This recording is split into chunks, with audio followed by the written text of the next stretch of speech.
Cultural psychology seeks to understand how culture shapes our thoughts, feelings, and behaviors.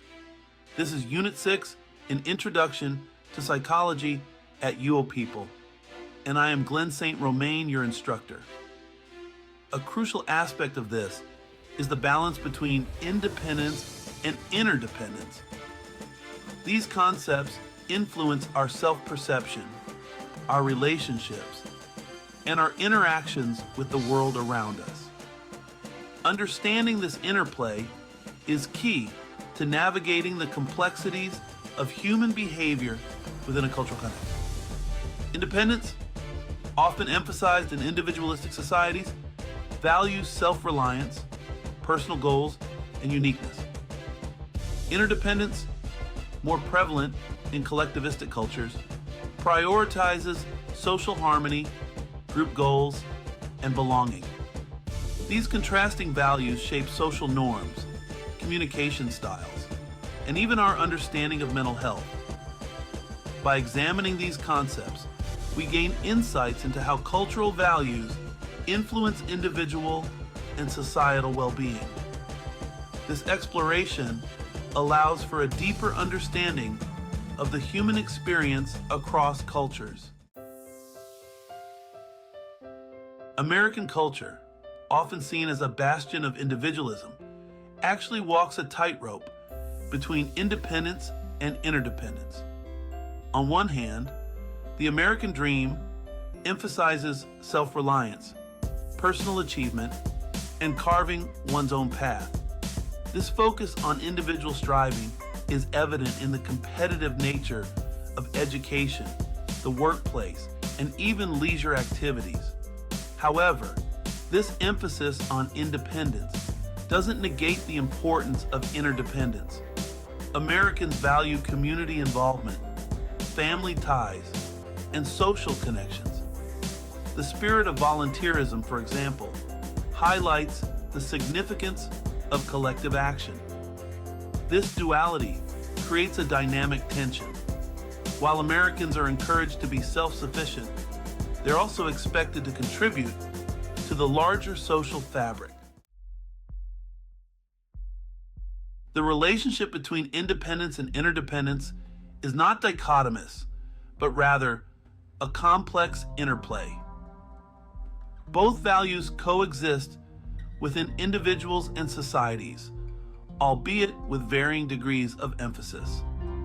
It's not about choosing one over the other, but rather recognizing the fluidity and context-dependent nature of these concepts. For instance, a person can be fiercely independent in their professional life while deeply valuing their family and community ties. Similarly, a society can promote individual achievement while also emphasizing social responsibility. Understanding this interplay allows us to move beyond simplistic categorizations of cultures as solely individualistic or collectivistic. Instead, we begin to appreciate the intricate ways in which these values shape human behavior and societal norms. Years ago, I witnessed a friend struggling with severe anxiety.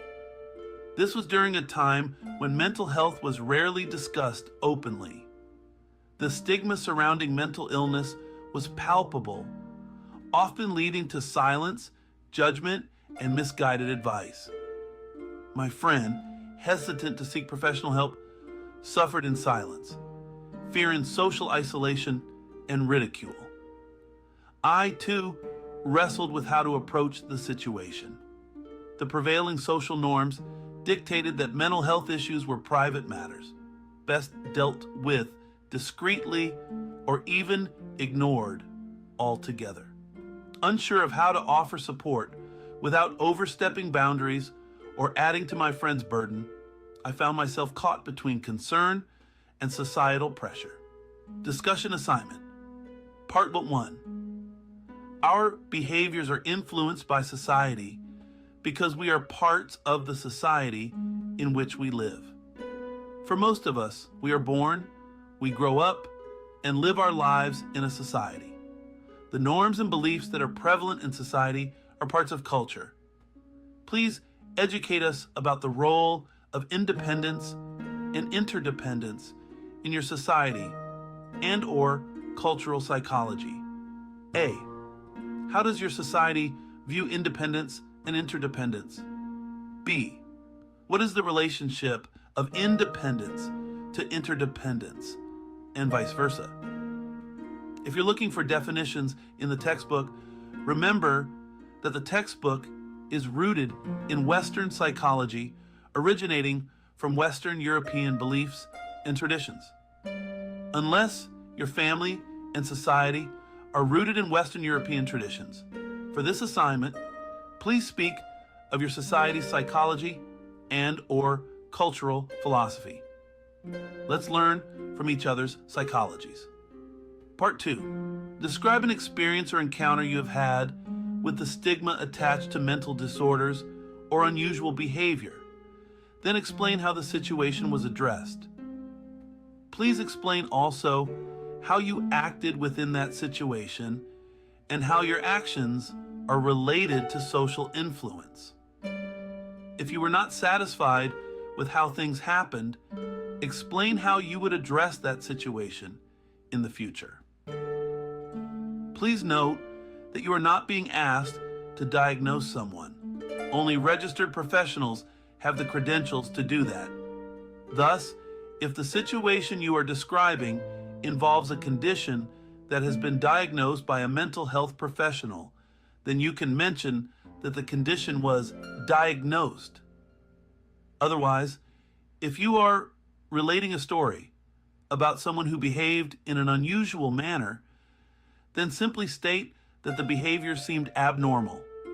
The point of this discussion is about the stigma and not necessarily about whether a diagnosis was conducted. An official diagnosis, or lack thereof, is important only to provide context to the condition and to any related effects. Your discussion should be at least 250 words in length. Please go into as much detail as needed. Use APA citations and references for the textbook and any other sources used. I would like originality, no copying and pasting or AI-generated content. Finally, I just cannot wait to read your assignments.